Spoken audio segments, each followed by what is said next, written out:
ভাবি আসো আসো, তুমি আসো, তরমুজ কাটবো, আসো। আর দেখো তরমুজ এনেছি। হ্যাঁ তরমুজ কাটবো, ভালো তরমুজ, দেখেছো ভাবি?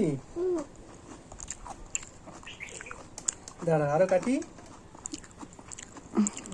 সুন্দর তরমুজ।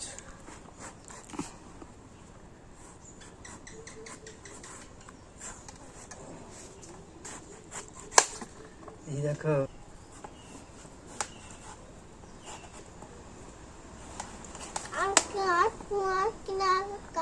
ঠিক আছে, তুমি খাওয়া শুরু করে একটা, এই নাও, হাতে নাও, হাতে নাও, হ্যাঁ এটা খাও, মিষ্টি মিষ্টি আছে ভাবি, দেখেছো কিরকম লাল তরমুজ, দেখছো লাল তরমুজ একেবারে, ভালো লাগছে? তাই খাও দেখি, হ্যাঁ ভালো লাগছে, আচ্ছা।